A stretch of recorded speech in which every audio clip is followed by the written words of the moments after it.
자, 여러분들 오늘도 저번 주에 제시 리버모어에 대해서 한번 같이 알아보면서 많은 분들이 재밌었다는 분들도 계시고 해서 유명한 저설적인 투자자든 책이든 여러 가지 영화든 우리가 인사이트를 얻을 수 있는 거에 대해서 이제 정기적으로 컨텐츠를 준비해 볼까 합니다. 그래서 오늘 준비한 이야기는요, 너무나도 유명한 헤지펀드 CEO죠. 최근 30년간 독보적인 1위의 수익률을 올리고 있는 르네상스 테크놀로지의 CEO 제임스 사이먼스에 대해서 한번 알아보고, 실제로 이분이 최근 30년 동안 연평균 복리로 66%를 냈다고 해요. 말도 안 되는 기록이고, 이거는 여러분들이 많이 알고 있는 피터 린치, 워렌 버핏에 비교를 해봤을 때 엄청 압도적인 몇 배 이상의 수익을 지금 내고 있는 거기 때문에 수수료를 제외하고도 30%대 복리 수익률이 나온다고 합니다. 오랫동안 1위의 자리를 굳히고 있는 헤지펀드라고 보시면 돼요. 몇 년 전까지만 해도 워낙 또 비밀리에 좀 쌓여있는 그런 펀드다 보니까 대충 어떤 식으로 매매한다는 거는 알고 있었지만 좀 디테일하게 그래도 알 수 있는 방법은 없었는데, 그나마 작년에 책이 나왔습니다. 근데 책에서도 역시 퀀트에 대한 운영이나 뭐 이런 거에 대해서 주로 나왔지, 전략에 대해서는 디테일하게 얘기해 주진 않고 인터뷰나 이런 걸 통해서 어떤 식으로 해왔구나라는 거를 좀 유추할 수 있었어요. 어떤 전략들과 어떤 방법을 통해서 30년간 말도 안 되는 수익률을 찍으면서 이렇게 1위의 자리를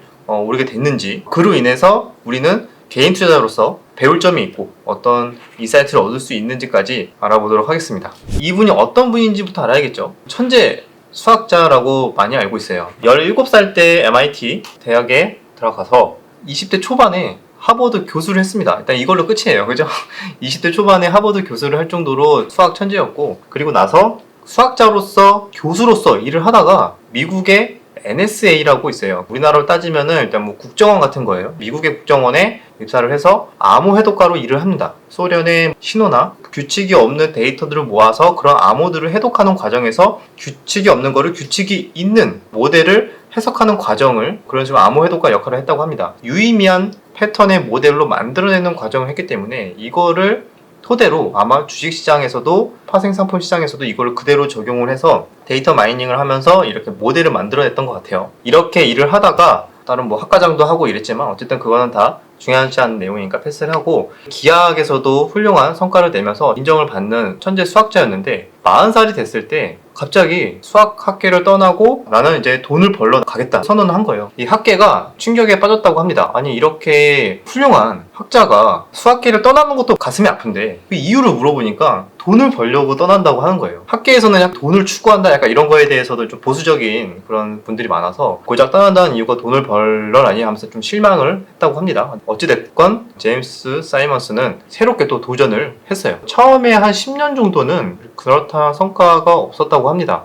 채용을 하는데 여기서 좀 재밌는 부분들이 있어요. 헤지펀드라고 하면은 경제 금융 전문가들 채용을 할 거라고 생각을 하잖아요. 이분은 수학자라서 그런지 몰라도 금융 전문가들을 채용한 게 아니라 본인과 같은 수학자, 물리학자, 암호 해독가, 박사학위도 대부분 있는 분들을 채용을 해서 같이 모델을 만들었다고 합니다. 과연 이 모델이 뭔가? 그래서 이 펀드는 메달리온 펀드를 계속 운영했는데, 이 펀드는 굉장히 비밀리에 유지하기 위해서 임직원들의 자산을 투자를 하게끔 만들었다고 합니다. 이게 이미 계약서에 있대요. 직원들의 돈이 들어갔으니까 너네들 이거 비밀을 지켜야 된다. 그래야 이 수익률이 나오니까 아무래도 이게 극도의 비밀을 유지할 수 있는 비결이었던 것 같아요. 본인의 거의 전 자산도 다 투자를 해서 이렇게 운영을 했다고 합니다. 자, 이렇게 보면은 일단은 최근 30년 동안 1위라고 했죠. 2위가 조지 소로스, 3, 4, 5위로 갈수록 여러분들이 아시는 뭐 피터 린치나 워렌 버핏이 나옵니다. 그래서 1위를 계속 유지를 했는데 심지어 좀 압도적인 수익률을 자랑했어요. 인상 깊었던 게 서브프라임 금융위기 때 다른 헤지펀드 다 박살이 났어요. 2008년도에. 얼마나 덜 박살 났냐 뭐 이거에 대해서 성과를 논하고 있을 때 르네상스 테크놀로지는 그 해에 150%의 수익률을 냈다고 합니다. 100%에서 150% 정도의 수익률을 냈다고 하는데,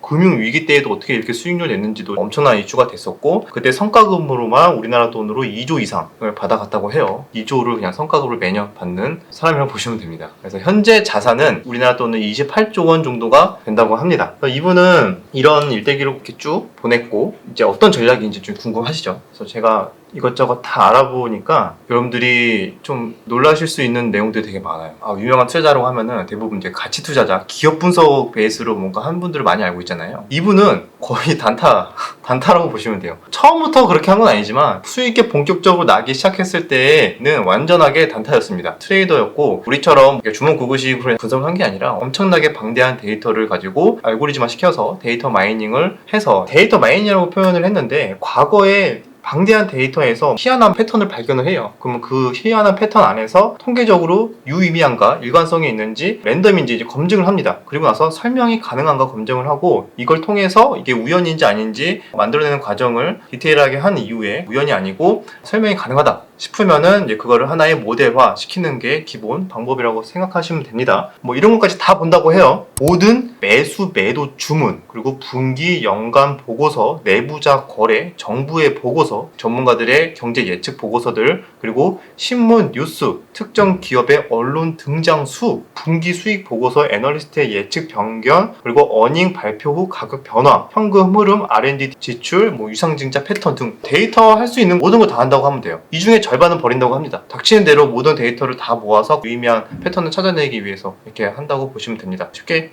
따라하기는 어렵겠죠? 수학자나 물리학자들이 다 모여서 그런 것들을 연구한 거죠. 평균 보유 기간을 보시면 좀 놀라실 거예요. 평균 보유 일수가 1.5일이래요. 그러니까 이틀을 거의 안 넘긴다고 하는 것 같은데 이게 다 그런 건 아니겠지만 왜냐면은 초단타가 이루어지기 때문에 그렇다고 합니다. 그래서 승률은 50.75%라고 합니다. 뭐야 왜 이렇게 승률이 낮아? 이렇게 생각할 수 있죠. 50%보단 살짝 약간 높은 거잖아요. 근데 이게 카지노에서도 이런 승률로 계속 카지노가 돈을 벌고 있거든요. 이게 바로 대수의 법칙이라고 합니다. 약간만 50%만 넘어내는 수익이 나와도 수천 번, 수만 번 무한대로 반복하면은 이론상 수익은 무한대가 돼요. 이게 대수의 법칙인데 그래서 이렇게 수천 번, 수만 번 했을 때 계속 수익이 연평균 60%가 나오게끔 만드는 모델을 유지한 거죠. 예를 들면 이런 거예요. 가장 많이 했던 게 시즈널리티랑 페어 트레이딩을 많이 했는데 시즈널리티가 뭐냐? 계절, 요일, 시간대별 특징들. 쉽게 설명하면 이런 거예요. 파생 상품도 특정 기간이나 특정 계절에 어떤 상품들이 랠리가 꽤 오랫동안 되더라 또는 어떤 이벤트가 생겼을 때 이런 상품들이 상관관계가 얼마큼 있는지 모르겠지만 이렇게 비슷하게 움직이는 경향이 있고 이 상품이 이렇게 오르면은 이 상품은 비슷하게 떨어지더라 또는 비슷하게 같이 가더라. 시즈널리티를 그렇게 보통 의미를 하는데 우리들이 쉽게 생각하는 거는 그런 거예요.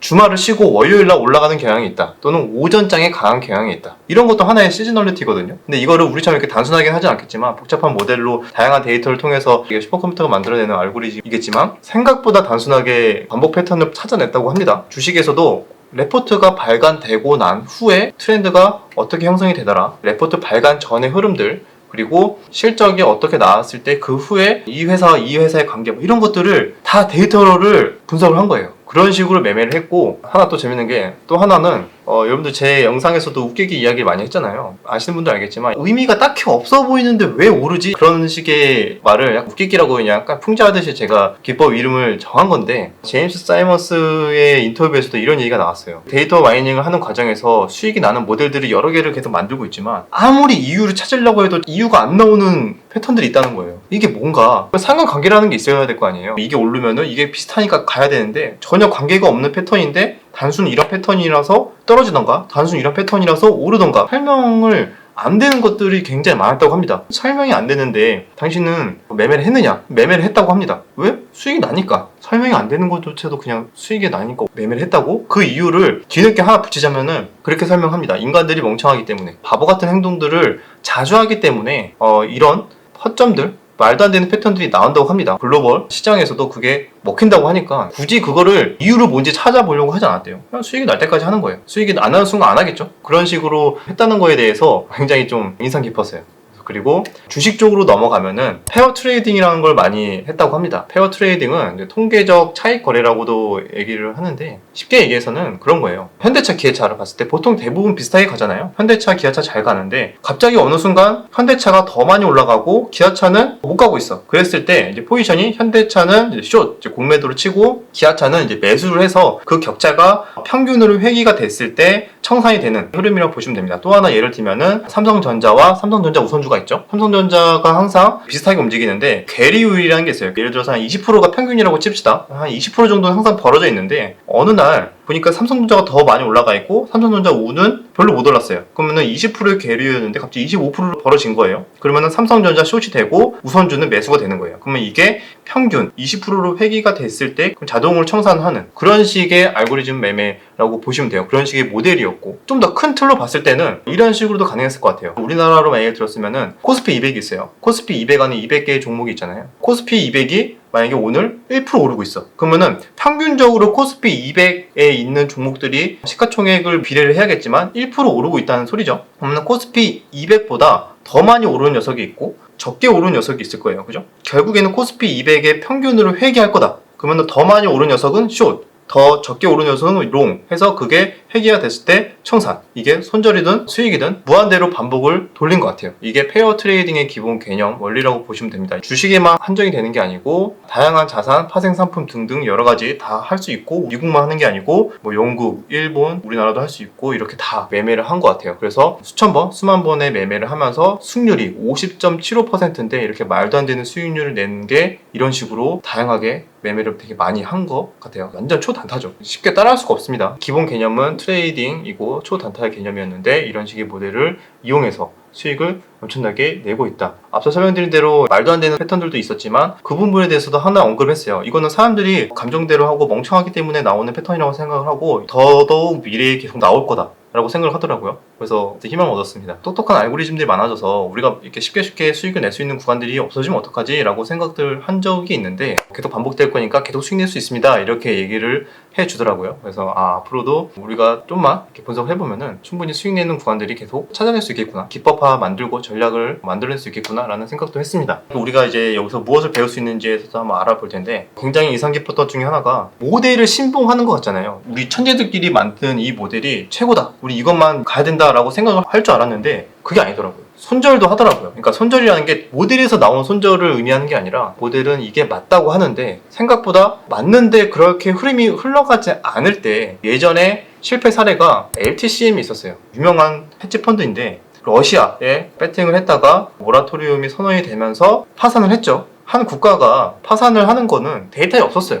그 전에. 이거는 말도 안 되는 좋은 기회다 해갖고 우리의 모델과 예시가 다른 흐름들이 나오고 있었는데도 불구하고 이거는 이런 사례가 없었고 이렇게 했을 때는 수익률이 엄청나게 좋게 나왔기 때문에 오히려 계속 비중을 늘렸다고 합니다. 근데 결국에는 이렇게 아웃라이어가 나오는 거죠. 그러니까 블랙스완이라는 개념으로 세상에 일어나지 않은 일이 가끔씩 일어날 수 있으니까 그런 일이 일어났을 때 헤지펀드나 투자자들은 파산이 나올 수가 있다 라는 거를 거기에서 교훈을 얻은 것 같아요. 그래서 우리가 만든 모델이 항상 완벽하지 않을 수 있다라는 거를 기반으로 깔고 가는 것 같습니다. 우리 모델에서는 수익이 바뀌어야 되는데 수익이 바뀌지 않고 아웃라이어처럼 뭔가 좀 다른 식의 흐름이 나온다 싶었을 때는 손절을 한다고 해요. 이게 다른 것 같아요. 중심을 우리 모델에 대한 완전하게 맹신이 아니라 하나의 도와주는 도구일 뿐 그거를 잘 활용해서 계속 수익을 내자. 그리고 우리는 완벽하지 않다. 우리 모델은 완벽하지 않고 항상 틀릴 수 있기 때문에 시장은 변화하고 틀릴 수 있기 때문에 그 변화 또한 우리는 데이터화하는 거에 집중을 해야지 기존에 지금까지 맞는 거를 맞는 걸 생각하고 그걸 맹신하면은 반드시 우리는 파산이 될 거다라는 거에 대한 생각이 있는 것 같아요. LTCM의 파산과는 다르게 지금 이렇게 30년 이상 엄청난 수익률을 내면서 꾸준하게 살아남을 수 있었던 게 2008년도 금융위기 때도 마찬가지였다고 해요. 이때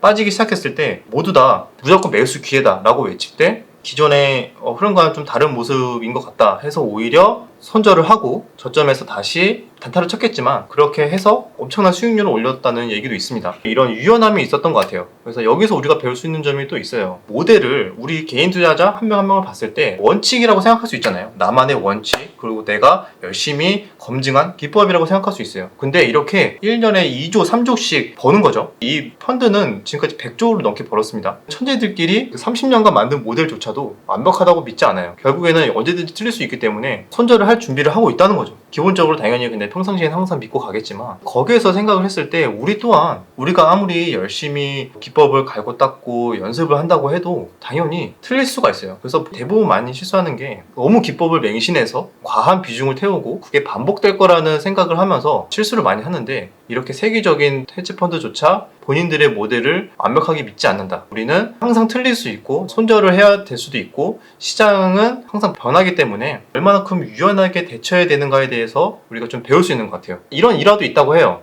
시장이 좀 급격하게 빠지고 있는데 제임스 사이먼스가 다른 경제 투자 전문가한테 전화를 해서 시장이 더 빠질 것 같은지 물어봤다고 합니다. 그러니까 그게 되게 아이러니하죠. 엄청나게 수익을 내는 완벽한 모델을 만들어 놓고 빠지기 시작하니까 거기에 자기 전 재산 다 들어가 있거든. 그러니까 아무리 돈이 많아도 살짝 겁이 나죠. 그래서 아니 그럼 모델이 시키는 대로 하면 되잖아. 모델에서 이미 다 매수다 나오고 있어. 근데 못 믿는 거야. 아 혹시 시장이 바뀌었으면 어떡하지? 우리가 알고 있는 블랙스완이 오면 어떡하지? 이런 사람들조차 그런 걱정을 한다고 합니다. 그래서 괜히 답답하니까 전화해가지고 시장 더 빠질 것 같나요? 아닐 것 같나요? 물어보고, 그리고 직원하고도 우리 모델에서는 매수라고 하는데 내가 봤을 때 이거 심상치 않다. 그냥 청산하고 공매도 쳐야 되는 거 아니냐. 그런 일화도 있었다고 하는데 그때 직원들이 그냥 한번 그냥 기다려보자. 공매도 물량 태우는 것보다는 일단 좀만 더 한번 지켜보자라고 했는데 그 얘기를 하고 나서 바로 다음날부터 반등이 막 엄청나게 나왔다고 하는데 한마디로 손절 쳤으면 최저점 손절이 됐던 거죠. 근데 모델에서는 매수다 하고 있었음에도 불구하고 이런 얘기도 있었다고 합니다. 그래서 짐 사이먼스조차 모델을 완벽하게 만들었어도 본인의 감정은 그게 아닌 거야. 빠지고 있으니까 마이너스 찍히는 게 보이니까 야, 손절해야 되는 거 아니냐.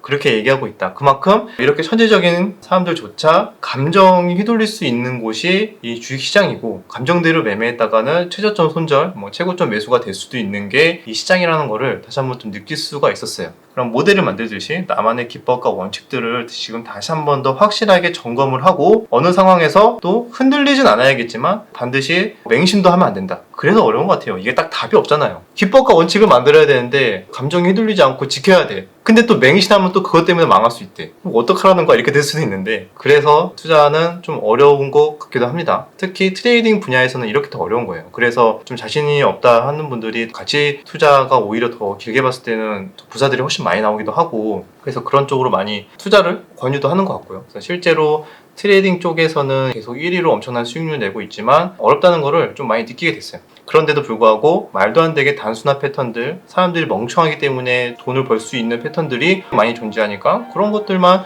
데이터만 잘 모아도 수익을 잘 낼 수 있다는 거를 또 보여주기도 했습니다. 우리가 이렇게 주식시장에서 하는 만큼은 큰 원리에서는 크게 변하지 않을 것 같아요. 중장기 투자하시는 분들은 그렇게 가면 되겠지만 단기 매매나 수익이나 이런 것들 즐겨하시는 분들은 이런 관점에서 한번 새롭게 좀 정립을 하는 시간을 가져봤으면 좋을 것 같습니다. 여기까지 전설적인 투자자죠. 짐 사이먼스에 대해서 한번 알아보면서 공부를 같이 해봤습니다. 유익하셨다면 구독과 좋아요, 댓글 부탁드리도록 하겠습니다. 다음 영상에서 뵙겠습니다.